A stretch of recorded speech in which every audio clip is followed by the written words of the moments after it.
We play and call it work. Hey there, Wargamers! Luka and Steve here from MiniWarGaming to talk to you about the new Slaves to Darkness. Slaves of Darkness? Slaves to Darkness from Games Workshop, coming to you literally a week from now, I guess. As you pre-order. I assume a lot of you are going to be pre-ordering this. This is technically a remake. They've always had rules. Yep. Well, since things have started getting Allegiance abilities and stuff like that. But they're much better.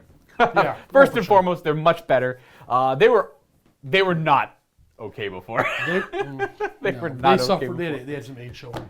Yeah, there's definitely some age showing there. Now, what we're going to be doing in this first impressions, this is us. We've opened up the books. We've read through it a little bit. We want to give you some of our insight into what we think of this and the new Allegiance abilities or the rework of the Allegiance abilities. Much better. The units, the battalions, the spells, and all that stuff. One thing to note, they didn't really get any new units, but they did get a combination of all the stuff from Warcry thrown in this book, and we'll go into details about how that works in this book and all that stuff. And if you want to check out the game, we did throw down a game before this to give us a little bit more insight into the book. It was at 1,250 points. It was Slaves to Darkness, led by the new Bellicor, which is very nice. And you'll probably see him in a lot more games, against Greywater Fastness Dwarves. Dwarven line kind of defending the city coming nearby, and we did Knife to the Heart. So if you want to check that out, that is in the MiniWarGaming Vault down below. 7-day free trial if you want. Check out all the rest of the Vault content and all that stuff. And if you want to support us, but you don't want to be a Vault member, there's always the shop as well. Shop at MiniWarGaming.com, where you can buy both of our dice, everyone's dice. In fact, his dice roll really well. My dice roll really well, but his dice roll really well. Mine's just like a percentile better. Slightly percentile better. And I think at this moment, my dice are kind of sold out just because they are so popular. People just love me so much. I sold more than you. No, you have not. Have you? Yeah. Oh.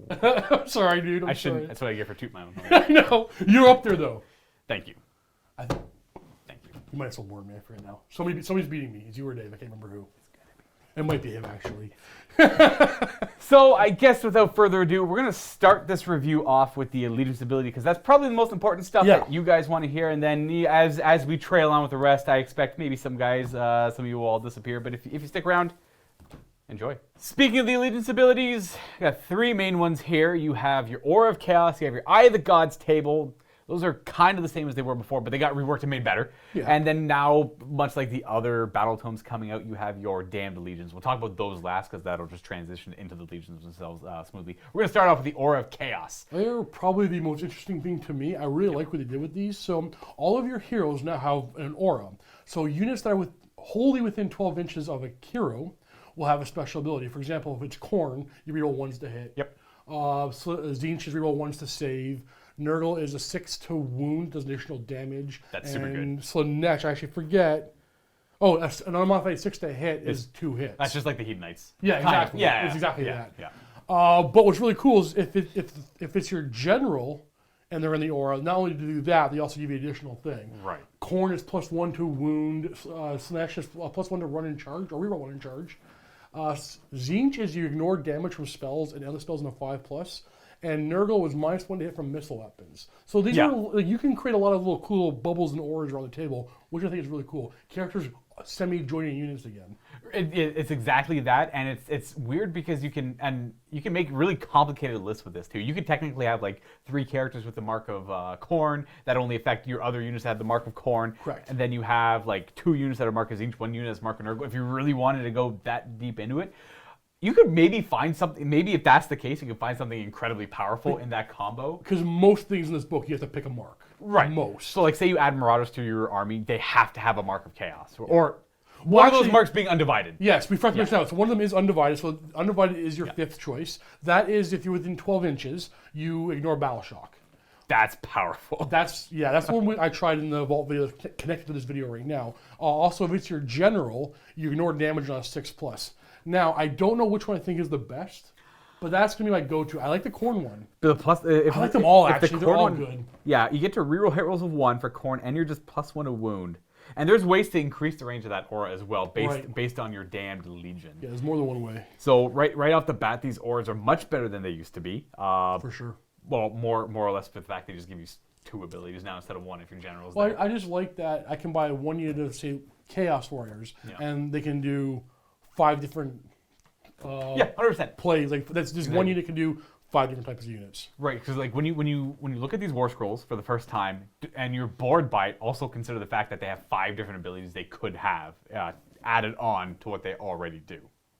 Like, say, if I'm going to make a list where I know I have to have an anchor, I'm going to make it a nice big blob of warriors with a 4-up save, and make them Tzeentch and have them, reroll ones built in. Don't have to worry about spending command points or Mystic Shield. And then you won't be able to put spell. You're harder to nuke them down with spells as well. So it's hard not to kill them in close combat and shooting. Yeah. And now they're even defensive against spells. So that weirdly, Tzeentch is a super defensive one. Yeah, because I thought you'd trail into Nurgle, but Nurgle's actually more Nurgle. I'm not a huge fan of Nurgles, but the 6 to wound being 2 damage, the -1 to hit for shooting, and the -1 to shooting, it's.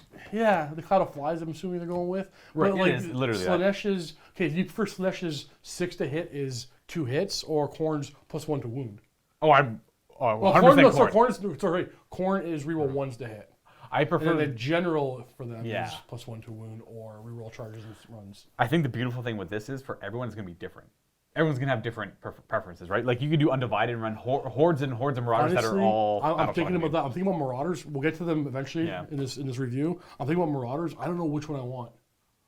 I'd probably go Battle Shock Immune. But the Slaanesh one, that reroll charges, extra attacks when you throw that many dice at something. Oh, I just Marauders, that's definitely better. Also, +1 to wound and reroll 1s to hit. So, it's not a bad choice. That's the idea with these marks. Every single one. Now, I don't think the Tzeentch one works best on Marauders. Not for the Marauders. But on Warriors, it's exceptional. Yeah. So, really good job on the auras here, especially when you have to consider how do you build this. Like, right away, you can be like, okay, I want my Marauders to be Khorne, I want my Warriors to be Tzeentch. There, you already have a mix, right? And Khorne and Tzeentch have always, not that they work together, but those two can work together well enough. Or you just go mono and you have really cool different armies all in one book. Exactly. I imagine most people are going to go mono. That was always my favorite thing about Chaos. Is Yeah. if you painted neutrally, you get 5 armies in a book. Well, there's 4 for years, but now we have 5 armies in a book. Right. And then they obviously give you a bunch of paint schemes too, how to follow. If you want to go Mark and Nurgle, Mark and Slaanesh, all that good stuff there. So that is the Aura of Chaos. Next, we'll talk about the Eye of the Gods. The Eye of the Gods table is something we've seen for years. Oh, 100%. It's not that different. Nope. So basically, when a character hero, I should say. Yeah, in this case, heroes. Yeah. With a hero that has the keyword Eye of the Gods, which is most of the mortals that aren't named characters. Careful on this one. You really have to look at those keywords. Yeah. Because Archaon doesn't have it naturally. Right. Neither do the Demon Princes. Demon Princes don't have it. Which makes sense. The Gaunt Summoner doesn't have it, and the named character from Shadespire doesn't have it. Right. Which I guess I could see why she doesn't. Phaedra something skull. It's in the book here, but she doesn't have it. I guess I could see why. Why the Gaunt Summoner doesn't have it. I guess I could see why. But like a Chaos Sorcerer still has it. So it's literally, from what we've seen, it's everything in the book minus Archaon, Demon Princes, including Bellicor, and Phaedra. And Gaunt Summoner. Yeah. No. But everything else has it. But double check. Make sure you double check that. Okay, so at the end of a combat phase, Right. where a hero with the Eye of the Gods keyword has killed an enemy hero or monster, you'll roll 2d6 and consult the chart. That's how it's always been. Right. Now, most of these are the +1 attack, or just the basic little minor buffs. With double 1s, 2 and 12 being Spawn or Dark Apotheosis. Yep. Though they're a little tweaked, they're slightly different. They've added to them Better? a little bit. Better. Spawndum's much better. I don't want to say much better is better. I think it's better. Well, it's still bad. Yeah, it's not a great roll. And then if you roll like a 9 to 10, 9-10, you summon a unit of demons, like 10 Bloodletters or Bloodletters, something like that. Yeah, which is cool. You can also do Furies if you're Undivided. That's true. Does it matter what mark you have? You determine the hero's mark. Yep. Okay. So you're forced to summon whatever your mark is, and if it's Undivided, you get 6 Furies, which are really good because they have cool rolls. I love Furies, actually. You'll see Furies in my new piece of Chaos Army. 1000%. I love Furies. They have amazing rolls. But how Dark Apotheosis and Spawndom has changed, for example, Spawndom, you roll your 2, you now have to place a spawn within an inch of your character's inch? Yeah, 1 inch of the hero, and then the hero's removed from play. Right. However, if you don't add the spawn, you just take D3 mortal wounds instead. Right. So it's kind of like your character is kind of fed too much warp powers, chaos powers at once, and the flesh change is happening to him. In this case, you can add a chaos spawn, so you can choose not to, and you just take D3 mortal wounds instead. So if your character is at full wounds, say he's a cool character, he's a chaos lord on that new mount. Yep. He goes to kill a monster. You roll Spawndom. You're like, I'll just take the mortal wounds. I'm just gonna take my D3 mortal wounds instead. But if he has 1 wound left, you might as well just take the spawn. Take the spawn. Yeah. Yeah, he's gonna die. He's gonna take him. Yeah. Now, Luka, he has 2 wounds left. I'd still do it. You gonna roll? I'd roll. I think I would too. It's a 33% chance he's gonna live.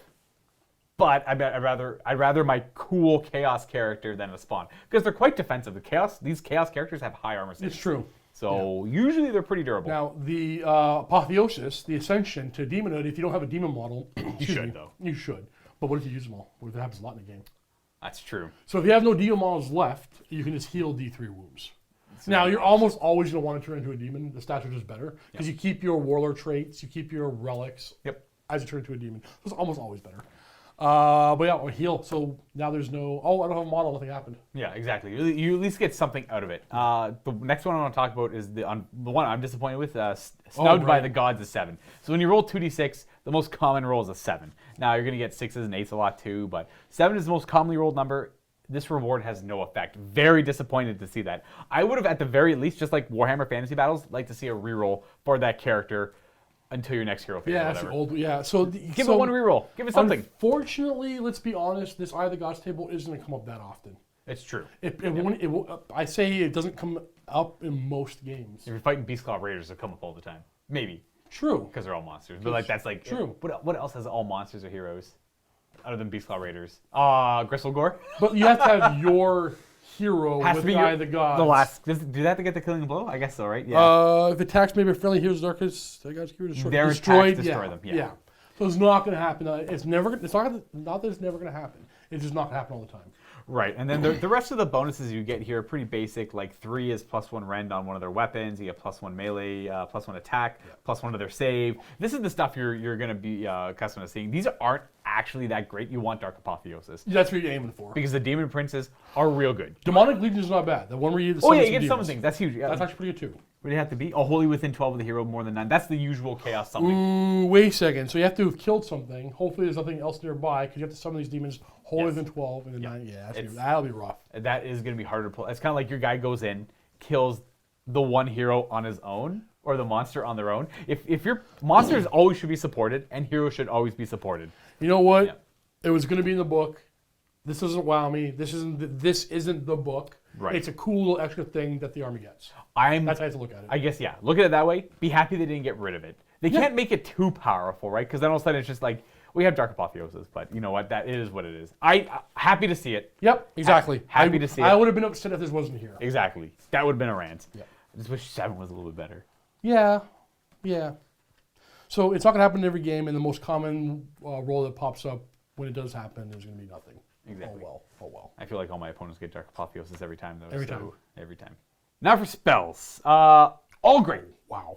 All of these are great. Wow. I've never been so excited for a list of spells in any Battletome ever. Right. Like the last good one I've seen was Bone Reapers. I know they're recent, but like there's not a lot before that. Yeah. For me personally. Yeah. No, you're right. There's like I'm going to use this one every time, and that one might be okay, but I never actually ever pick it. 100%. Every time. 100%. Like I don't. 100%. I don't know which one I want. I don't know. You get to see your opponent's army first.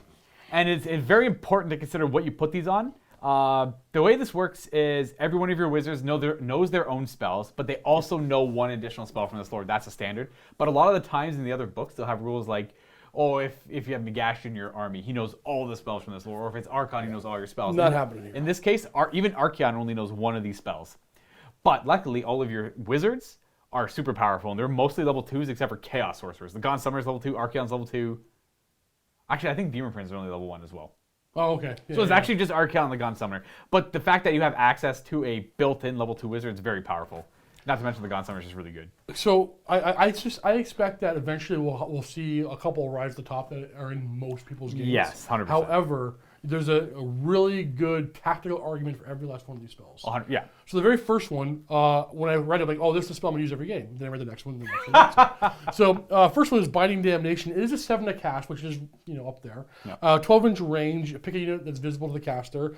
And that unit fights last until your next hero phase. That's really great for ganging up on something. Something that's really hard to kill. And you're like, this one unit's not going to do it. I need the help from these 2 other units, but he's just going to kill them after I swing with this one unit. Or you Binding of Damnation it, you just charge it with 4 things. It's like, that'd be amazing for Beasts of Chaos. I know. That'd be an amazing spell. Know. So Nighthaunt have a very similar Well, that's spell. amazing Age of Sigmar, period. It is, yeah. Nighthaunt had an identical spell called Soul Cage, and I use it all the time. I mean, if it was a 6 to cast, it'd probably be overpowered. I think the Nighthaunt one is 6. Oh no. I know it's not 5, and I don't think it's 7. I'm pretty sure it's 6, but I could be wrong there. We're good. It's not important. Not important. Whatever. This next one's probably my favorite, but it's probably the weakest out of all of them because it's got the least utility. But it also maybe. might. I also see this one really saving a game. It could, because what's the range of it? 12. Ah, okay, it's kind of short. This is the best part. It goes off on a 3. 3 to cast. Casting value 3. You pick an enemy unit within 12 inches of the caster and visible. That unit just takes 3 mortal wounds. But if you fail to cast it, you yourself take 3 mortal wounds, or if they unbind it. Yes. Which is very easy to unbind a spell and cast on a 3. I roll a 3. Well, I'm just going to roll a 4, and you'll take 3 mortal wounds. Kill their wizards first. Yes. And then the spell's amazing. That flat 3 mortal wounds, that guarantee, knowing you're going to do 3 mortal wounds, is very key. It is good, but I think, like I said, of all these, is probably the worst one. Based on situations. That's funny. Yeah. Or So we got scenarios. Whispers of Chaos. I first read this, I'm like, I don't like this. Is terrible. It's like the And bond then- standard. Yeah. And then Luka's like, we'll keep reading. So at 12-inch range, 7 to cast. Again, it's at 7. You roll die for your model unit. On a 6, that model, take a mortal wound. Right. It's, Mediocre. It's garbage. you see that all over the place. But The second part. if you take a wound, that unit can't move until the end of your next hero phase. Oh, sorry, until the start of your next hero phase. Which, So basically, their next turn, unless you double turn them. this spell is only going to be effective on units with 6 or more models. Because Hey man, sometimes I'll try it on one unit. You could. And I'll get it. if you've got nothing, it's like, okay, here you have the big, like a Star Drake or, I don't know, like, You have to slay a model. yes, you have to slay the model. Yes, That's you what- can't just that- do a wound. Yeah, okay. You have to slay the model. So it only really works on units that have 1 wound with 6 or more models, so it's an anti-horde spell. Yeah. You Whispers of Chaos to this horde, you stop them from moving. If you can stop your opponent's hordes from moving and getting on objectives, early on in the game it's important. Now, if your opponent doesn't have any hordes, this spell's worthless. So 2 of the 3 spells we've read so far are about controlling the enemy. yeah. Love it. That's pretty much, you're going to see that across the board here too. The next one is Mark of Darkness, goes off on a 7 again. That's your third one that goes off on a 7. You pick 1 mortal unit wholly within 12 of the caster and visible. Remove that unit from the battlefield and set them up again anywhere on the battlefield more than 9 away from enemy units. And you can't move, it counts as their move. For that So moment. good. A teleportation? 100%. So good. Yeah, you just cast it, like it's turn 5. You're like, okay, I just need to grab that objective and that objective. Okay, well, I'm going to Mark of Darkness myself, this hero. Boop, that's my objective now. And then I won. And then I won. Yeah. Next one down is Call to Glory. It's only a 5 to cast. You put Finally. it on a hero. I believe it only casts a hero. Yes, can only cast on a hero. And when that hero targets a hero or monster in the combat phase, it's reroll all to hit and 2 wounds. Yes. So right away you think Archeon. Archeon can cast this on himself. He gets to reroll all. You're going to be wanting to fight heroes and monsters anyways because his Slayer of Kings works better against heroes and monsters. So he's rerolling all hit and all wound rolls. He still has that same rule where if you roll 2 6s to wound something, it's automatically slain. Okay. So you're more likely to get those double 6s. Ooh, that's tempting. Yeah, with that Oh, spell. that's tempting. Yeah, exactly. And the last one's Ruinous Vigor. Goes off on a 6. You pick a Slave of the Darkness monster wholly within 12. This is another good one. And you treat them as if they've taken 0 damage. That's your monster utility one. There's a lot of monster Slaves of Darkness models in this book. There's the Mutilith Beast. There's the Slaughter Brute. that Ogreite. Manticore. Yeah, the Manticore. Ogreite doesn't have a bracket. Archeon. Archeon right away, right? Pretty sure he's a monster. But yeah, if Archeon's super crippled, then you just bring it back up to full. I say spell lore, Lore of the Damned, 2 thumbs up. Oh, 100%, 2 thumbs up. give it I think 4 thumbs up. they're all great. Actually, okay, I guess it all depends on the situation. Obviously, if your opponent had 0 monsters, they have to have at least 1 hero. Which spell would you take here on Archeon? Okay, Call to Glory is tempting. The Mask of Darkness, I know I'm more likely to use every game because it's all about controlling the table. Yeah. Whispers is... Okay. My go-to is going to be Binding Damnation Oh. until I see my On opponent's Archeon? On Archeon. Okay. Because I just love things fighting last. It's kind of true. You could make something fight last charge Archeon and then worry about fighting with everything else first. Now, before I even see my opponent, the second I see the scenario, I might all of a sudden love Mask of Darkness, the teleportation one. Exactly. It's you know what, I don't guess you can't pick don't one. think there's Yeah. going to be a go-to. You can't really pick one of these, yeah. Yeah, I don't know. Yeah. And Ruinous- then if I see 40 demonettes, I'm going with Whispers of Chaos. Yeah. Sorry, I know you move really fast, but never. not this You're probably never going to move fast ever. In fact, I'll make you so you never move for the rest of the game. Only 7 brutal. plus. Yeah, so I guess a 7+. fantastic spell lore. Fantastic spell lore. But it is 7+. All right, next we're going on to the Damned Legion. So we have to pick a legion our armies from. We have to. That's there unique. are 5? 4? There's Forgot 4. to count. Okay. They all give you special abilities, command traits, relics, and warlord traits. We're not going to go over every last one of those things. A lot of them are mediocre, some of them are great. Typical stuff you would see. They're going to go into your playstyle. The first one, the Ravagers, you said it was your favorite. Yeah, the Ravagers are my favorite for sure. This is the one, how we mentioned earlier about all the keywords mixing up. This one you're going to want... This one's interesting. 6 heroes, up to 6 heroes, because you get to... Your general changes every turn. It can change every turn. And you get a different command trait on all your heroes. So it's all about a bunch of different warlords running around the battlefield with their different marks. And there's no real cohesion between them. It's like, okay, sure, you're here fighting. Yeah, we'll fight together. Yeah, and it's kind of that cool idea. It's just like a war queen with a bunch of marauders. The command ability works with marauders and cultists. That's when you get even more of them to the battlefield. It's like the Beasts of Chaos kind of, where you get to summon units of guys that outflank from the battlefield and come from different parts of the fight going on and support you here on this battlefield. Having a bunch of characters with their own command traits is cool, and then gaining the command trait Rally of the Tribes is just, if you have the command points to constantly summon, I mean, like, these are literally the Gribblies, the hordes. Right, this coming off from table edges. This one specifically does not work well with Demon Princes either. No, yeah, you can't. These can't be Demon Prince characters. I dig this. The playstyle of this is kind of really interesting. When you summon these units on, it's exactly like the Beast of Chaos summon. Is any 6 inches from a table edge, or only within 6 inches of table edge, and 9 from the enemy. I found that to be the most powerful thing about Beast of Chaos. Getting onto most objectives like that, like most scenarios have them 12 inches from the edge, which is perfect for grabbing objectives. So this one I think is. It wouldn't be my go-to, but it's the first from the book. As I'm reading, it's like, wow, this is really good. This is probably going to be the best one. And then I kept on reading. I guarantee you I'll be playing some games as these guys just because they appeal to me the most. Like I said, you have different war bands, different marks of chaos. They're all summoning more guys to the battlefield. There's just, like, you have a Chaos Lord with the Chaos Warriors, Mark of Tzeentch, boom. You have a Dark Oath War Queen, Mark of Khorne with a bunch of Marauders. See, that's exactly, okay, so this is the funny thing. Forget the gaming for a second. I want to talk about the hobby part of this.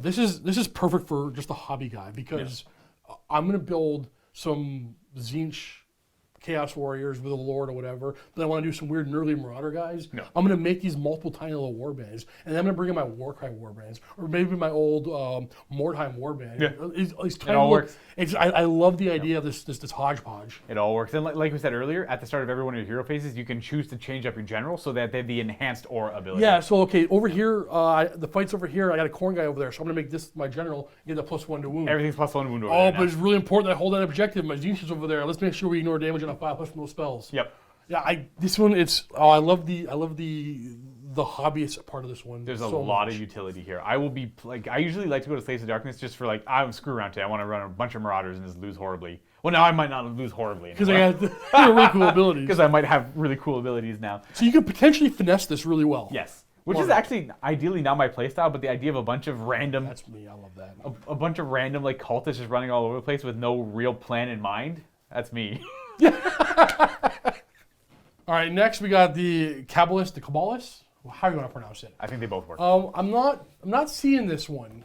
Okay, so this is the one. This is probably a preference why you don't like it. Well, it's more than that, but I'll get into it. Okay, so this one is about wizards and spells. Okay. I don't like it either. So one wizard can do a ritual. There are 2 different ones you can do. Each of them requires you to do D3 casualties from a unit within 3 inches. So you have to remove D3 models from a unit within 3 inches, one of your own units. Which is so it's going to be Marauders. Much worse than the Goatman sacrifice. It's not mortal wounds. It's you remove the model. So you 3 wound knight, you're just removing that knight. D3 of them. So, okay, but, I mean, it's going to be Marauders, so that's not that big a deal. Now, the first one gives you the ritual of Sorceress Might. You do the ritual. On a first, I got to roll a die. On a 3+, you remove D3 Marauders, or units, models within 3. And then you get +1 to cast. Okay, well, all Kabbalist wizards get +1 to cast. Right. Okay, now, the problem with that is all the spells are relatively short range. Yep. So, I mean, you gotta be really close. I don't know if I want. I'm just not seeing that one. The other one, Ritual of Corruption.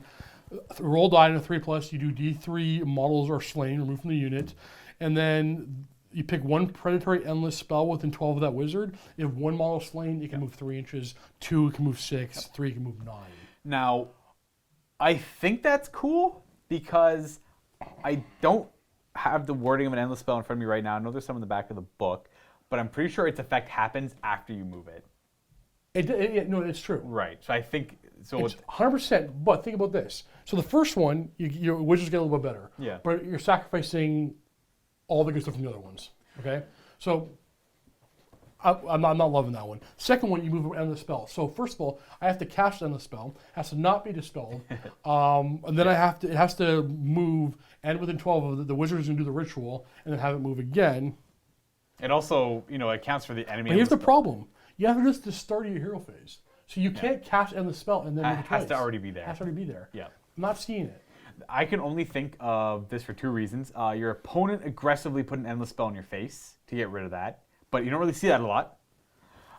But this is also a good way to counteract like the Bone Reaper endless spells. Only the Bone Reapers can move them, so in this case you could manipulate and move them.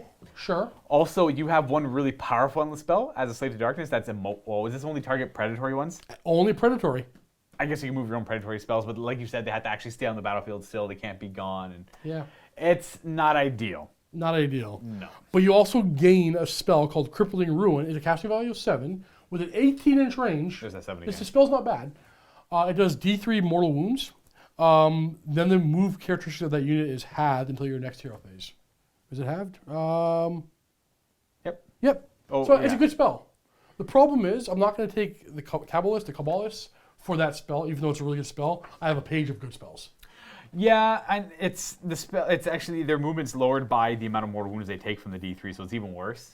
However, I mean, I can guarantee we can come up with a scenario where this would be really fun to play. 100%, yeah. We'll do some, don't get me wrong, it's not useless.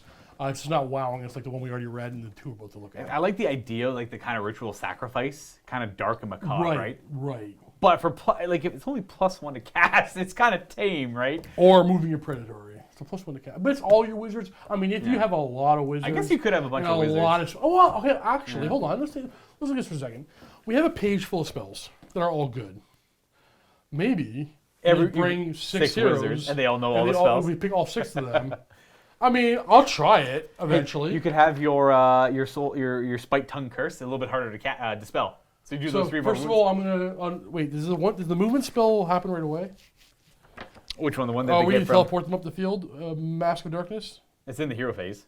Okay, so I'll cast it on one wizard, send them up the field, and then just damage. And then they'll binding damnation that unit. Sure, that works. Yeah, you can. I don't know. There's ways to make it cool. Someone's gonna figure it out. I think that's probably gonna be the least picked one. If I had to just randomly guess, I agree. Could be 100% wrong. I agree. Least picked. And that's pretty much all that comes with that one. They have very similar command traits and relics to the previous. They're all kind of samey. There's a few subtle differences in them.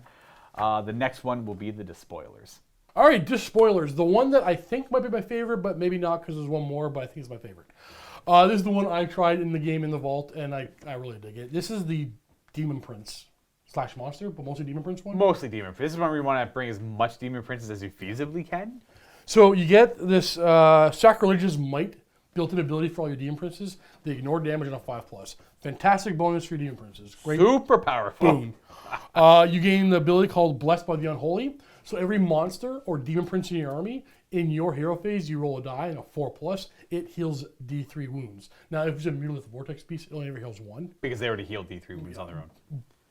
Yeah. But free healing. Yeah, it's free healing. And then the really cool thing, the last thing they get, other than like command traits and artifacts, Twisted Dominion. I actually read over this, skimmed it, I'm like, crap, it's whatever. And then in our game, it was huge. It's a big deal. I love it, actually. This is why I went with them.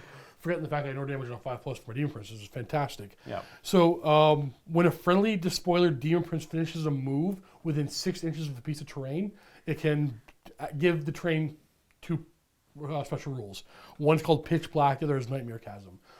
Pitch Black basically turns it into a tree. A foot of wood.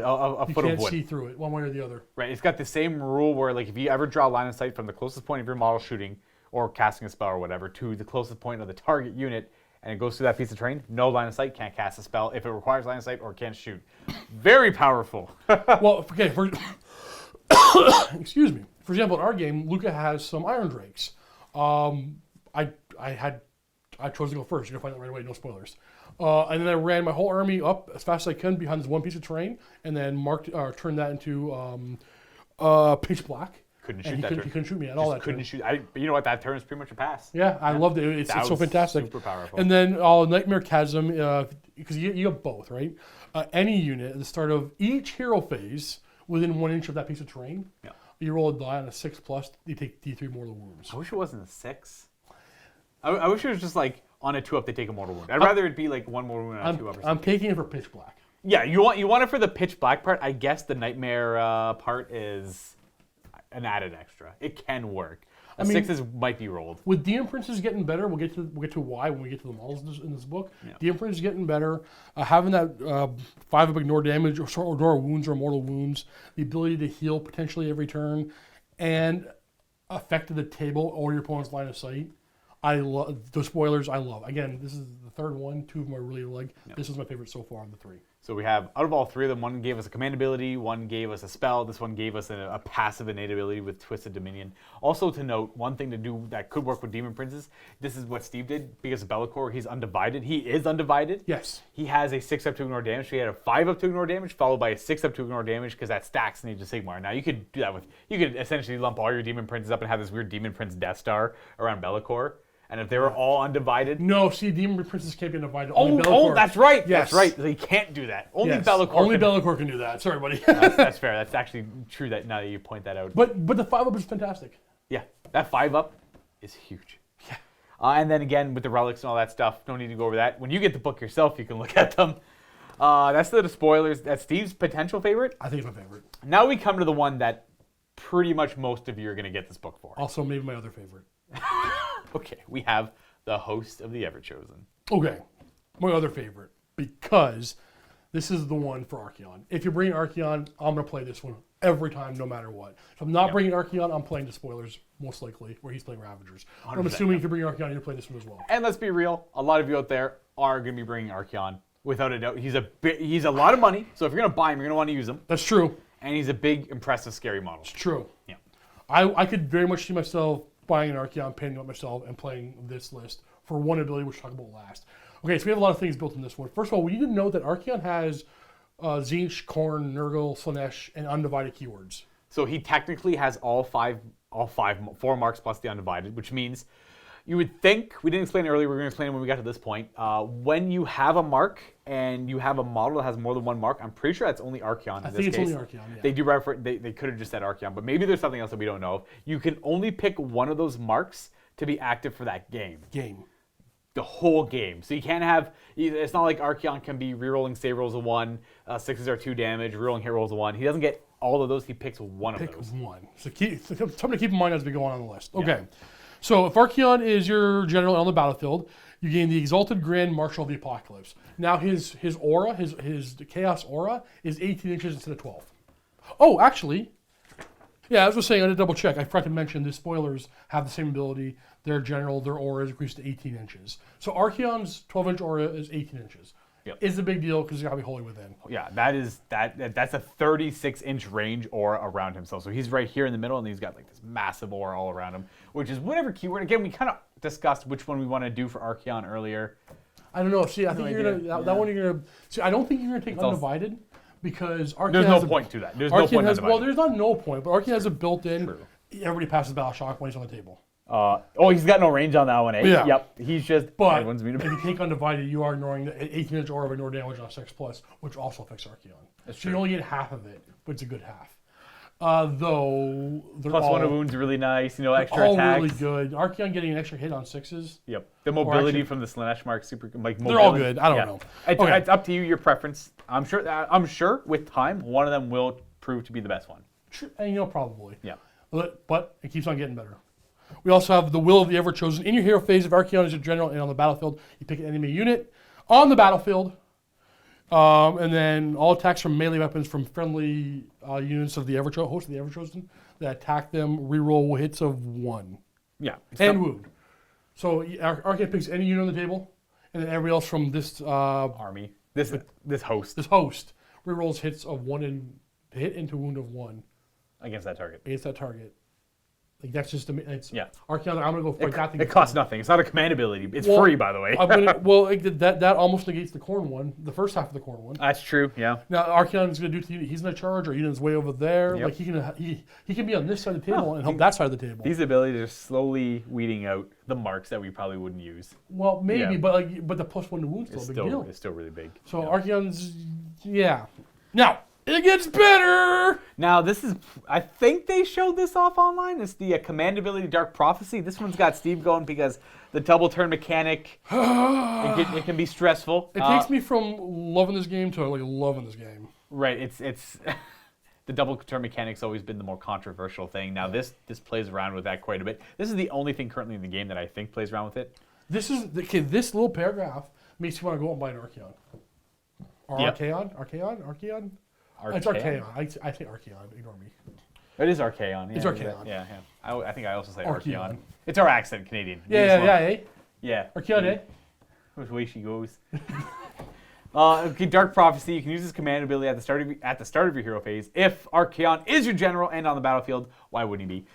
If you do so, you roll a die and you keep it secret from your opponent. You put it under a cup or whatever, just whatever, hide it somewhere. And then at the start of the next battle round, before determining who has the first turn, so before you do the roll off, you can reveal the result. This is the best part. You can choose to use this or not, but you have to commit to using the command point at least. Yes. If you roll the 1 to 3, your opponent must take the first part of the battle round. On a 4 to 6, you must. Like you as the player as Archaon must take the next turn of the battle round. If I know I roll that die and it says my opponent's going to go next, I'm going to plan as if I know my opponent's going next, and I still have the option to roll that die. Right. Or I can just play the turn out, let them go next, Yep. and then let them go next. You could. Knowing Yep. who's going next and your opponent doesn't is probably the strongest thing I've seen in this game yet to this date. I have to agree. I can't agree more. Dark Prophecy is a game changer. You could, in this regard, you could go first. Okay. This is one of the few examples where you probably want to go first in Age of Sigmar. Because you don't gamble. It's more than that. Like, okay, for example, this happens in your hero phase. Maybe, I know it's a 4+. I know what's going to happen. Whatever, I'm going to run everything. Yep. I know I'm going next. Yep. There's currently, not that I'm aware of, I can think of anyway, there's nothing in the game that'll supersede this. No. That die is a 4+. You know you're going first next turn. Right. So with this, you know you're going to get double turns, or you can force your opponent to take not advantageous double turns to give up their double turn coming up. Right. Like, imagine you go first. You play very defensively. You hide behind terrain and everything. They don't really accomplish much, and then you just tell them to go again because they're going to waste their double turn. And then you go with the potential to guarantee get a double turn with Dark Prophecy later on. Ridiculously powerful. Like, this is probably... It makes me want to go buy an Archaon. Yeah, it's. I can't emphasize how powerful that ability is. It's nuts. I just worry that people might get upset seeing Archaon in too many bat reps. That's Oh, all. for you playing? Don't worry, I'm gonna play the Ravagers. Like Archaon's cool and all. I like the spoilers, but I know. I can't play them every time. Like, you know what? If you're gonna do hosting the Everchosen, I'll let you Well, do that. Like the okay. manipulation Now, of this army. we don't Luke and I both follow who's doing very well in the grand tournaments and stuff like that.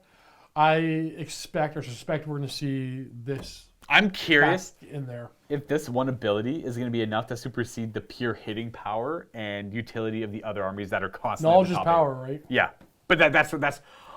We could be completely wrong, but I don't think we are. I think that the knowledge of being able to manipulate who goes every battle round is going to be huge, unless you just have bad dice rolls and you're getting annihilated by your opponent. Nothing can stop that.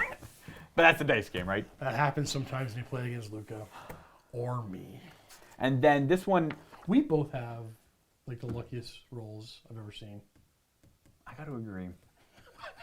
One thing that is very weird for this army, they don't get relics and they don't get command traits. Actually, you know what's funny?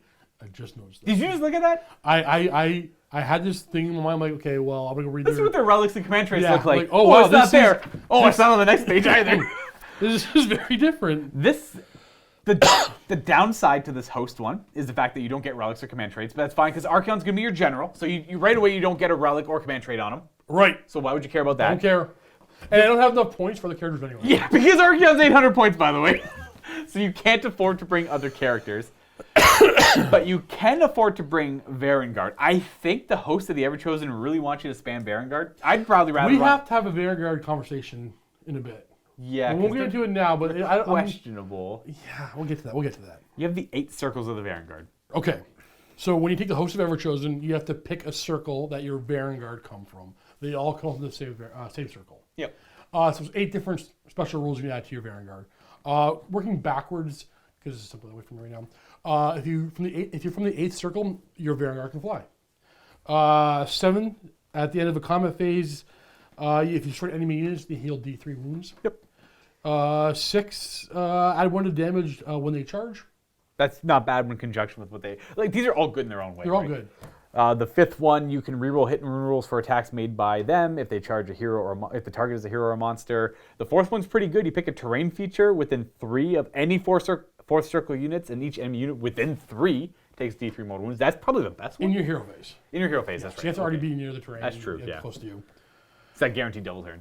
That's true. Not guaranteed double turn, but guaranteed knowing. Yeah, you move toward the turn feature. I'm gonna go take another turn. Oh, that's true. You're all by that terrain. I'm gonna run up right to it. Yeah, and then I'm gonna 4th circle the crap out of that terrain. But fly.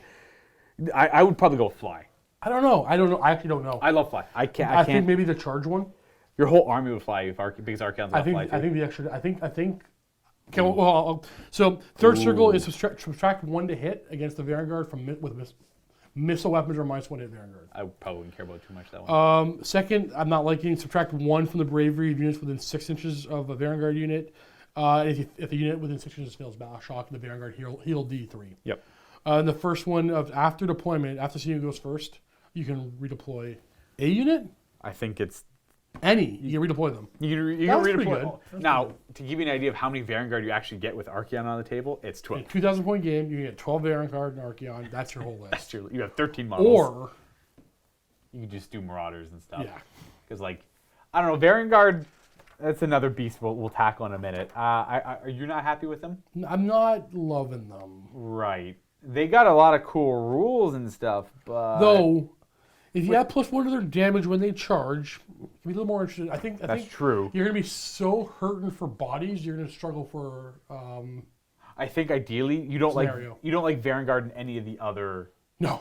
Only the host. Only the host. Okay, that's fair. Because they at least get one more rule.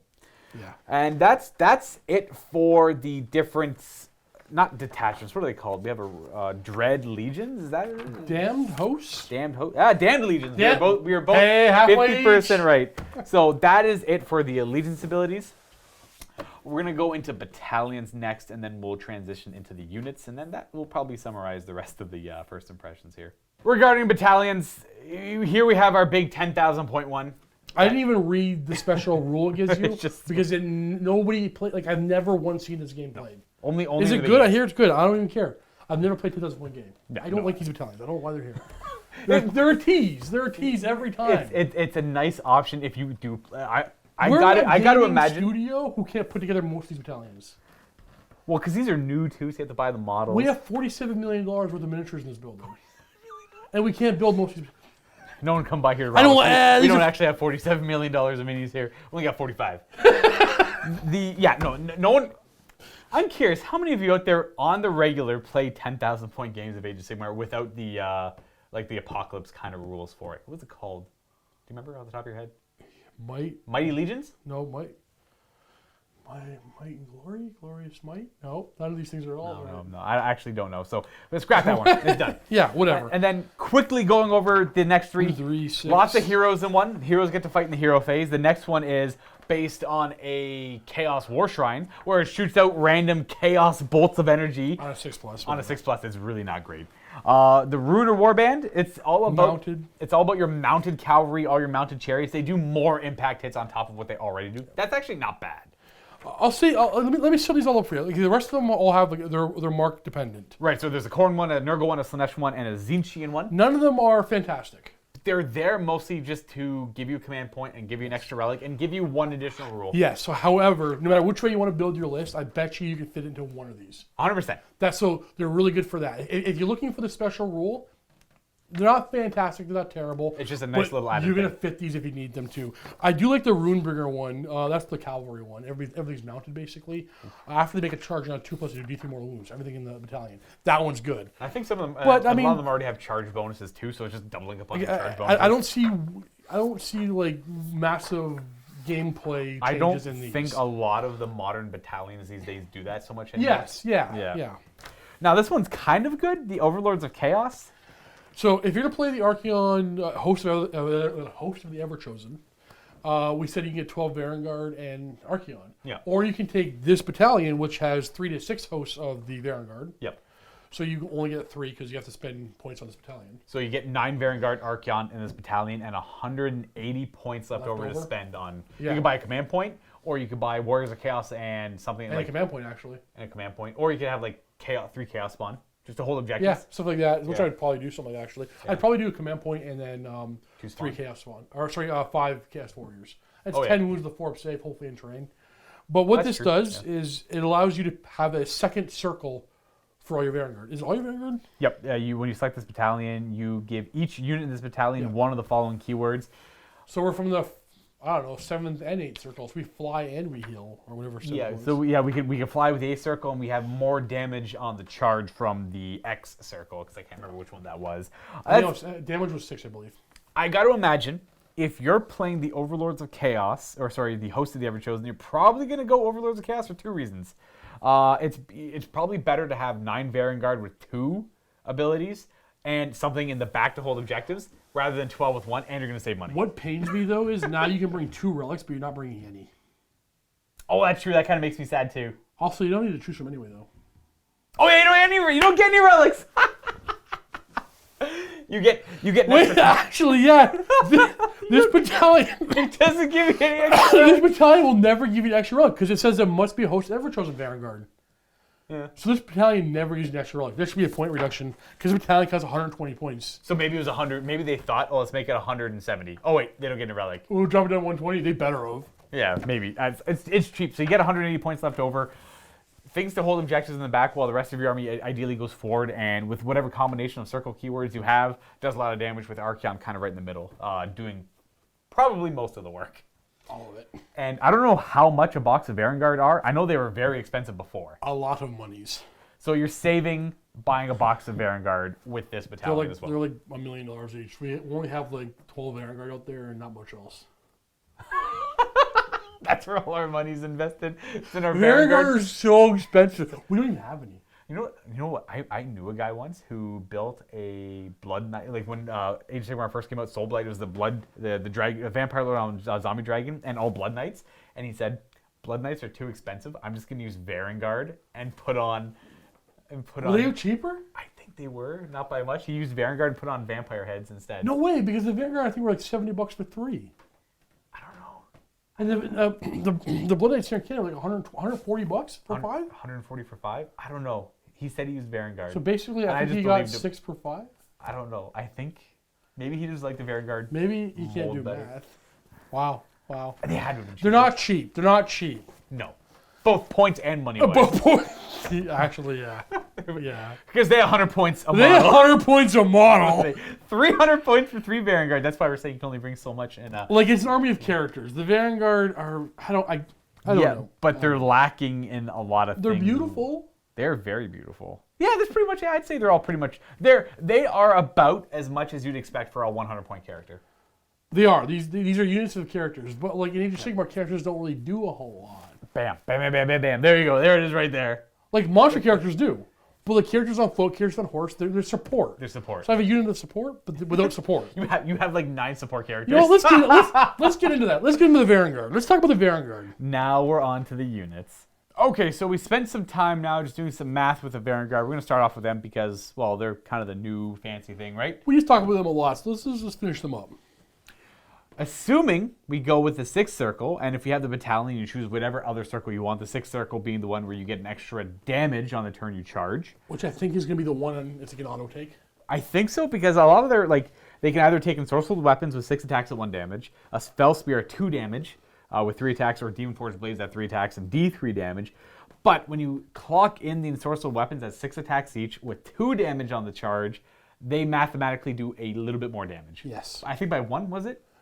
By 1 wound, which means no matter what weapon you take on the charge, on average against a moderately armored foe, they're all doing within 1 wound average dice damage. Right. They're going 11 to 13 damage on average. Right, whereas the weapons kind of eke out on the charge the highest, and the weapons themselves kind of do well without the charge as well. Yeah. So the ensorcel weapons are the best on the charge and the best off the charge. Yeah, so of all the weapons right now for the Vanguard, ensorcel weapons is the best one to go with. Now, the only time I'd recommend the Fell Spear is if you have a squad of 6. Yeah, I don't 2-inch reach. because it I got would 2-inch never reach. do that. I don't think you're gonna have. 600 points. Wow, that's a lot. Now that you say it out loud, yeah. I don't think I wouldn't do that myself, unless it's it's 5 wounds a model with 3 up save. Yeah. I mean, and the potential to heal. That's a 30 wound unit. These guys remind me a lot of the Mighty Skull Crushers from the Blades of Khorne, and I thought they'd be so good, but they get. It's not so much that they die; they just get tied up, and they don't have the hitting power to get out of it. Yeah, it's true. There's not enough attacks to get through a horde with this squad. Now, granted, these guys have.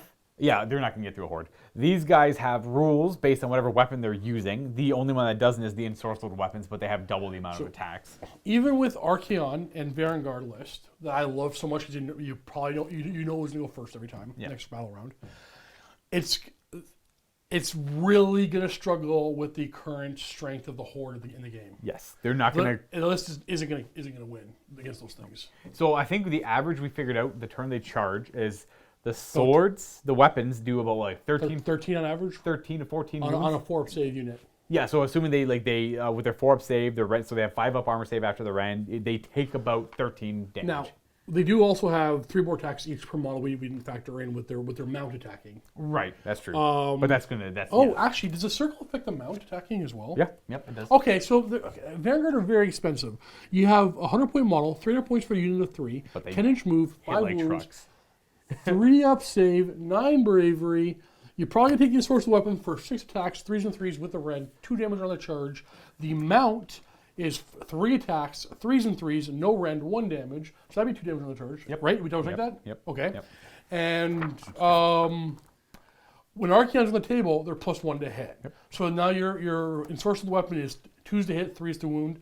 Your tearing fangs from your mount is 3s to hit, 3s to wound. A lot of attacks on that charge they can do work, but then they're bogged down. They're not likely to die fast. No, but to note, they hit on 2s, right? And they do that 13. They're probably going to do more with the mount. So I can't think of the math right now, but we'll assume 16-ish damage. Go ahead, go on 6. Yeah. So they have a rule called Relentless Killers. Once per game, they get to fight again in that combat phase. So you double the amount of damage they do on the charge there. Another 6. So let's just say you're going to see an average of 16 to 18 damage from these things. So you double that with Relentless Killers. I mean, that's average dice. Don't ever bank on average dice. Right. I'm always going to roll higher, and he's always going to roll higher. And after double fighting, that's about 38, 40 wounds. Oh, maybe. Caused by this unit. Now I don't even know. I got to try. Okay. If we didn't say they were bad earlier, but we were kind of just because I don't like elite things, and I don't think you do either. No. I don't like elite stuff. But these guys, I think the rules represent their cost very well. Like we said, they are little mini heroes. They fight twice. Not immediately. You get to pick them later in the phase. They hit like trucks on the charge if you take the 6th circle. Now, you could take other circles to give them more utility, but they're going to hit significantly less. If Archaon took the spell that made you fight last, Archaon 1 unit charges in, Archaon fights, then he has to fight last, Vanguard fight, then he has to fight last, Vanguard fight again. If they're still alive, you're fighting 60 Gloomspite Gits, in which case, why'd you charge them? Yeah, don't forget your whole army's -1, or your everything fighting them is -1 to hit, which is super obnoxious. Yeah. And then they have shields. They ignore mortal wounds from every time it's affected by a spell on the spell. They ignore it on a 5 or more. That's pretty good. Yep. Oh, they also get a Mark of Chaos. See, I don't know. So you can further make them better with that. Ooh, +1 to wound, Mark of Khorne. Oh! 2s and 2s? 2s and 2s. Or do you want to have 6s or an extra damage, or 6s to hit or an extra hit? I'd probably go +1 to wound. Because you're only throwing 6 dice per guy, so you're going to get one of them is going to be an extra hit. So you're more likely to get the wounds off. I don't know. I could be wrong there. That's just immediately where my went. Okay, maybe Vanguard are good. But hold on. Ooh, there's more. Hold on. But wait, if it's there's more. Khorne, you're hitting on 2s, rolling 1s. You obviously you're rerolling 1s. You're wounding on 2s. Not rerolling 1s, but still really good. Your mount's hitting on 2s now. Rerolling 1s. No, you're not sitting on 3s rolling 1s. But wounding on 2s. But wounding on 2s with them out. How are you wounding on 2s? Because you get +1 with what I more mean. corn. Corn! Corn! But at the same time, Zinch, 3-up save rolling 1s. Ooh. No. This unit has to kill. Yes, it has. This to unit kill. absolutely So has to you're kill. not going to Zinch your Vanguard. No, I think you're going to You're corn them. not going to Nurgle your Vanguard. So that means you're going to corn Archeon. Slanesh is a viable argument, because the more hits, the more double damage you can do. Also, +1 to hit, plus reroll 1s to hit isn't as good as an extra hit. the mark of Slaanesh second ability is something with mobility. Yes, it's reroll charges. Is that it? Reroll runs and charges. So, okay, that's not as good as I thought. But 6s to hit or 2 hits might be better than rerolling 1, but the +1 to wound. It's real heroes 1 and +1 to wound is nuts. Corn. I think it's corn. That means Archeon's forced to go corn as well, though. Archeon's going corn. I think this list wants to hit hard. Yeah. I'll try it. I think so. If we down talk the Vanguard earlier, a little bit more math and a little bit more need to do all looking the at it makes them look pretty redonkulous. And just 100 points a model.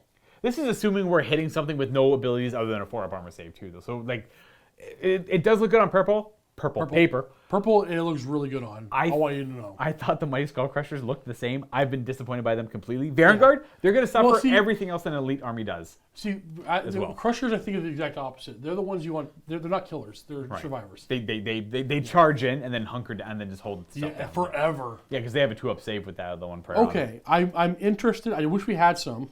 Maybe we'll get order some right now. I wish we had some Vanguard so we can try this out. Yeah, I understand that. The next biggest talking Great point. thing is we have to buy 3 boxes. Yeah, because you'd rather have the battalion. I'd rather have the double sword. I think I'd like to have fly and the. Well, okay, so now I need to go back a second because now I don't want the heal because I really doubled down on my damage. Was another one helpful for damage? Okay. Yeah. Fifth and sixth circle, maybe if there's a lot of heroes and monsters. Yeah, the 5th circle is reroll hits and wounds against heroes and monsters. We talked enough about the Vanguard. Yeah, we're wasting your time. We want to get to Archeon, where we'll talk a little bit about the Demon Princes, and then maybe a couple other things. But Archeon himself, I think looking at his stats, he wants to go Mark Corn as well. He does. He really does. He hits on 2s with his weapon, so rerolling 1s. Everything wounds on 3s. Everything he has wounds on 3s. So now everything's wounding on 2s. And then you can give him the spell where he's rerolling hit and wound rolls against monsters and heroes if you want to. Damage 3, 2d6. It's nuts. Yeah. You want the rerolling and you want the +1 to wound. On him, his 3-headed Titan roll got reworked. It's not after he kills something because it was kind of hard to tell which head killed something because you're supposed to allocate all your wounds after the pool's been determined after all the attacks. So it wasn't a perfect rule, but there was ways to do it. Now it's in your at the start of your hero phase, you pick one of the heads to do one of the things. They kind of do the same thing. Spell Eater, the Zinchian head can just automatically dispel an endless spell, which is great. That spell is dispelled, yeah. The Skull Gorger, you heal D3 wounds. You don't have to kill things anymore, which is nice. You just always heal D3 wounds if you need to. And Filth Spewer, you do D3 mortal wounds on a 3-up to something nearby. It's weird that it's only on a 3-up, where the other ones are automatic. I'd probably rather go Sklee. I guess if I don't need to heal and there's no endless spell, then I'll probably do Filth Spewer. Yeah, that's your bet, yeah. He's got Warlord without equal now. This is huge. He gets 2 command points every turn. Well, hold on. He gets the army gets 1. Sorry, the army gets 1, but he gives you another one. Warlord without equal, he just gains a command point a turn. Right. So at the start of every one of your battle rounds, at the start of your turns, you get 2 command points, which works well with that. Start your hero. The Dark Prophecy. Yeah. So you don't feel so bad about using a command point there, and you're gonna because you're using that every he's just like this is just Dark Prophecy. For free. Yeah, it's pretty much Dark Prophecy for free. You're using it every turn. Now his command ability got reworked to something completely different by my will. You can use this command ability once per turn in the hero phase. So your turn, your opponent's turn as well. I guess so. It's not your turn. It's any turn. Pick one friendly Slay the Darkness unit on the battlefield until the end of the round. If a model from that unit is slain by an attack made by a melee weapon, that model can fight before it is removed. So you're probably going to have Vanguard in your list. So you spend 1 command point, you pick one of your Vanguard units, and they get to fight before they die. Yep. Which is kind of nice. Now, his second one, the All-Seeing Dominion, he's got 2 command kind of works with that one. So it's odd. You use it after your opponent uses a command ability. Yeah. And a 2, you roll die, and a 1, the command ability doesn't work. Yeah, you waste your command point. This command ability has no effect on 1. On a 2 or more, he can use his By My Will command ability above without a command point being spent. So it's kind of like you don't want to use By My Will. Well, no. I disagree because I don't think. Well, would that supersede? Because I'm saying, let's say I'm playing you and I have All-Seeing Dominion. You use a command ability. I'm going to spend 1, do All-Seeing Dominion, and then do By My Will without spending 1. Then you spend another command point. could I not just spend another command point and then do By My Will again? You could. Yeah. Because I'm not using the By My Will, am I? Well, okay, so you can use the command ability once per turn in the hero phase. Now, All-Seeing Dominion has a superseding rule. Right. This model can use By My Will command ability above without a command point being spent, even if it is not the hero phase, and even if the command ability has already been used in the same turn. Yeah. So you can't use By My Will. You can't use the By My Will outside of the hero phase More than once. more than once. But on your opponent's hero phase, when they're... Well, actually... You can do both. So ideally, you do By My Will first if you really want to, and then you do All-Seeing Dominion to follow up on it afterwards. But Sorry, the this is problem a little tricky on the wording. So pretty much, if you do All-Seeing Dominion before you do By My Will, you can't do By My Will. It's very often, like, if the only time that's going to come up is if it's your opponent's hero phase and you don't use By My Will, they use a command ability. I'm like, okay, I'll use All-Seeing Dominion. We're being... This Yeah. might be hard to follow. Yeah, it's not that complicated. So, All-Seeing Dominion, when your opponent spends a command point, your hero phase, there, it doesn't matter when they're doing it. Right. In the combat phase, you can do it anytime. Yep. He says a command point, you spend yours on a 2+, you get the By My Will effect. I'd probably always Command ability. try and save it for there, because if you do By My Will on a hero phase, your opponent can just ignore that unit. I think it's one of those things we'll show you in a battle eventually to really flush this out. Or I don't know if we're doing a very good job explaining this. It's only okay. It's only okay. I don't care. Like, I don't like Exactly. whatever. It's cool. You don't have a lot of command points in this army, by Yeah. the way. You get 2 a turn. You're going to use one I'm on not Dark Prophecy wowed every by turn. this. Exactly. Yeah. Not like the rest of him. Yeah. So it's the old one used to be able. I guess it didn't work that well before either, because like you used to use his command ability, then every other hero in your army that had a command ability could do it for free, which was pretty strong. But you never at him at 640-ish points. He didn't have a lot of other heroes as well. Did he always have the ability that the idea of Shirian reroll hits of 6, reroll hit rolls of 6 for attacks made by enemy units that target his model? I believe the way it used to work is at the start in your hero phase, you'd roll a d6, Yeah. and then that die. And then if you say you rolled a 4, every hit roll of 4 against you had to be rerolled. Got it. Or counted as a miss. It was one of the two. Now it's just reroll 6 to hit you, which is way better because better. all the abilities that trigger on 6 to hit are canceled. Most of the time. Most of the time. Yeah, fantastic. But yeah, so Archeon, he is a big beat stick, 800 points, 20 wounds, 3 up save, kills anything he touches, and he's got a plethora of abilities. He's got like 1, 2, 3, 4, 5, 6, 7, 8, 9, 10. 10 abilities. He's a wizard that knows 2 spells, or he can cast 2 spells. He actually only knows Mystic Shield and Arcane Bolt, and the 1 spell he'll take from the lore. Who knows what that gives? I don't know what it's going to be. That's going to change every game. It's so good. Guaranteed. They're all good. They're all so good. But you're probably going to run Archeon. If you own Archeon, you don't get to play a lot. You're probably going to want to run Archeon every time. I don't blame you. I see the cash on the table all the time, so it's fine. Yeah, exactly. It's without question. And he's just better than he was before, so that's nice. Yeah. That's all you need to really know about Loving that. it. Archeon was good before. He's better now. He's even... Well, you can still run him with the other specific Chaos God-aligned armies. Yep. So you can still bring him in Blades of Corn with all the Blades But of I Corn just buffs. forget it, man. Like his biggest buff is that command ability where I'll roll a die. I'll know who's Yep. going first next turn. Yep. That's it for me. Yep. That's it. You know, your opponent does not know. That's nuts. Yep. And then the rest of the changes in this book aren't really that big of a No, deal. I mean we got all this stuff from Warcry added in. Everything from Warcry, all the war bands from Warcry are in here. They count as cultists, which is a new keyword. it's a new keyword. It's a very low tier unit. Yeah. If you don't be excited to have unique abilities with them. They all hit on 4s. But they might be fun in Ravagers. Right. So it's just exactly. They'd be fun in Ravagers. They just hit on 4s, wound on 4s. They have maybe 1 or 2 extra unique abilities to them. They're cheap. They're just cultists. They're the lowest tier. Even Marauders are better than they are. Bellicor slightly changed a bit, but we used him in the bat rep, so you can go check the bat rep and find out about him. Check out Bellicor over The there. Ogrid Myrmidon from Warcry. It looks like a really cool model that I actually would use. It's not that expensive. The model is beautiful and has pretty decent combat abilities and stats. Has a nice range attack. He's got Eye of the Gods too, so he can get upgrades. He can become a Demon Prince. Yeah, that's true. Demon Princes are a little bit better because Yes. of the... So they don't get rules based on their keyword anymore. Those kind of got worked into them. So like a Demon Prince is it a bounding charge? No, it's Immortal Champion. They always fight first. Yes. He fights at the start of the fight phase, and that's pretty much it. He can fight again if an ability lets him do so, but that counts as his fight. I'll say Demon Princes better. Yeah, Demon Princes are just better bounding charge. tweaks. Their weapons are better. And then they have other abilities based on their keywords too. And don't forget their actual keywords from the Slaves to Darkness rule. And then the War Queen and the Chieftain are in here. The War Queen is probably one of my favorite models. I like her rules a lot. She's got the same rules as the Demon Prince, always fights first. Lots of attacks, 2 damage against heroes and monsters, 90-point hero, Eye of the Gods. Chaos Warshrine's still super interesting. Chaos Warshrine's kind of the same. Chariots are chariots to do things. Chaos Knights, did they always have 3 wounds? Maybe they did. I think they did. So Chaos Warriors, they don't wound on 4s anymore, they wound on 3s. Yeah, Chaos Warriors. They got a nice change. They're still a 32 mil base. Well, did you want them to go down in size? I know, but that's their biggest problem, right? Right. Anything with a 32 2 mil attacks base. each with 3s and 3s with their basic weapon. Forget the halberd. The halberd is 4s and 3s with a rend. Or Yeah. sorry, no.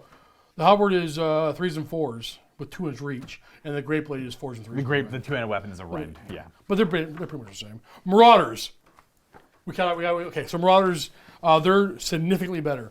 They have 6-inch move and 6-inch save. If they have a shield, it's a 5-up save. Don't really care about that too much. They have 2 attacks, 4s and 4s. Not great, but whatever, it's not bad. They used to have 1, so double Yeah. their attacks. The flail is now 1 attack, 4s and 3s instead of 5s and 3s. With reach. With 2-inch reach. Yeah. Significantly better. But. And take into account There's all the marks of 2 chaos as well. Yeah.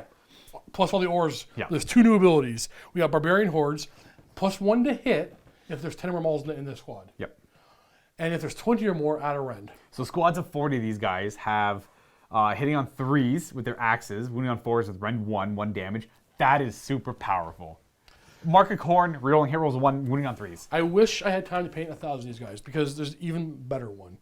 Boundless Ferocity. Oh yes. To explain it, when they charge, you take the lowest dice, or if it's a double, one of the dice, and you turn it to a 6. No matter what, their minimum charge is a The 7. minimum charge is a 7. They always charge a 7. 8. Sorry, they always charge 8 because they're musicians. You're right, +1. Yeah. No matter These what. things are so good. Now it's 150 points for 20.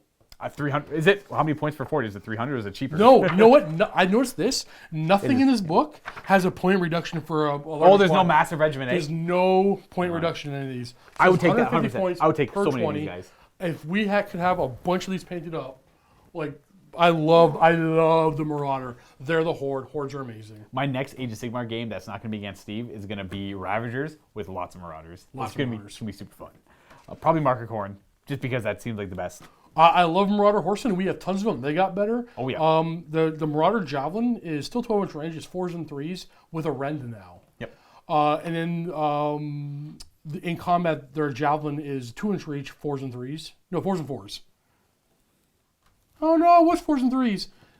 I played the whole game as if they were rooting on 4s. We'll make a little note. I think you did like the first round of combat as 3s, and then you swapped. Because the Barbarian Axe is right above it, I saw that. So they can have a Barbarian Axe in combat, which is 2 attacks, 4s It's and an 4s. extra attacks, But yeah. you're never going to have that. They're always going to have the Javelin, so it's 4s and 3s. Because they have the capability to retreat and still shoot or charge. Yeah. That's super powerful. And- they shoot, charge in, attack, retreat on a double turn because maybe Archeon's there. Yep. Probably not though. I don't know. I don't know. I love the Archeon Marauder and Horsemen. Chaos Marauder Horsemen. The trampling hooves, the mount attack is 2 attacks, 4s and 4s. These things aren't bad. And if there's 10 or more mauls in the squad, +1 to hit. Yeah. That's the mount, that's the javelin, That's all of everything. these things. Yeah. So they have a range attack with 3s and 3s if there's 10 or more mauls in the squad with a rend. This darken the skies with And javelins. they're not expensive. They're 90 points for 5. Like I dig all the Marauders in this book.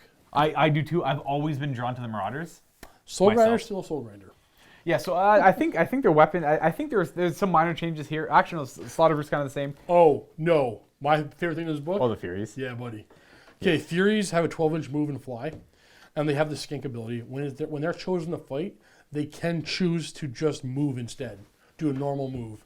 But skinks have this ability where I used to like charge them by themselves and then have them do their 8-inch move around. Yeah. Go grab objectives. These guys just fly. They just fly 12 They inches just go over boom, you. right over. Like these things are going to be okay. No, they're a little on the expensive side. They're more expensive than skinks. Furies, I just want to double check the points here, are 100 points for 6. Significantly more expensive than skinks. Actually, they were like 60 for 10. It's not that bad. Yeah. But that fly. 12. Oh, they're 2 wounds each. Yep. Yeah, I'm gonna have tons of Furies as soon as we get them. Furies control the battlefield. Yeah. Furies are gonna be all over the place. Yeah. If you're not running No Slaves of Darkness, save. who cares? Yeah. Yeah. But they're 2 wounds each. I'd say bring lots of Furies. They're great at screening. Bravery 10. If something's gonna come up to you and charge you, and like if they make the mistake of charging something else, well, your Furies are gonna live. But the thing is they're not bad. They're 2 attacks each, 4s and 3s with the rend. Yeah, if they have to They're fight, not they're not bad bad. in combat. If they have to fight, they're not bad. Fury's my favorite thing in this book, by far. Favorite thing in this book. The other things they I've said added, that 3 times now, though. more war. Here's all the Warcry stuff here. Yep. They have all the war bands. They also added the 2 big monsters, the Mind Stealer, not Sphinx, but the Spherianix, the cat.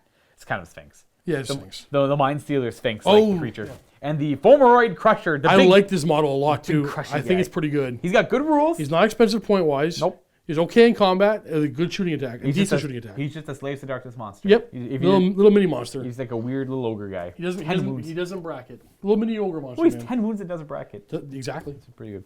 And then we have the Endless Spells. Okay, one of them I think is great, the 8-foot Doom Sigil. The other ones are just utility damage-based ones. I'm going to talk about the 8-foot Doom Sigil. And then the other ones you have to get the book and check out because we're drastically running out of time here. Empowered by Atrocity, this thing goes off on a 5. You set it up within 12. It doesn't move. It's not predatory. But this is kind of like you want your wizard out front and center. You put it right in the middle of the battlefield. You keep track of the number of models that are slain within 12. And at the end of each turn, you roll a die for each model that was slain within 12 of this model during that turn. And then for every 3 up, the player whose turn is taking place must pick 1 Slaves to Darkness unit wholly within 18 inches of this model. And they get +1 attack. Yeah. So if it's your opponent's turn, at the end of each turn, so it's at the end of your opponent's turn, they have to do this too, and they have to pick your Slaves to Darkness units. It forces your opponent to do stuff you don't want to do. Your Slaves to Darkness units get +1 attack for every 3 up you roll. So so you put this beside a 40-man brick of skeletons or something. You kill 20 skeletons, you're rolling 20 dice, and for every 3 up, you pick up to 20 units to get +1 attack. I might use that with Archeon's Vanguard unit. Every attack's going to help, right? Yep, I'd say so. I think that's the best. We talk about that one because that's the best end of the spell. This is kind of where I want the end of spells to be. Let me explain them really quick, really fast. It won't take long. I read them all.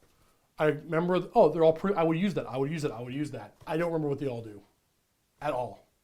So they were good enough to be like, yeah, I'd use that. But they're not like, oh, that's so amazing. I don't want them to be overpowered. Right. They're going to be good. You're not going to use them all the time. You are going to use them. Yeah. And they're not expensive point-wise. Right. So this is exactly where I want them to be. And I also think the track on the 8-foot Doom Sigil never goes away.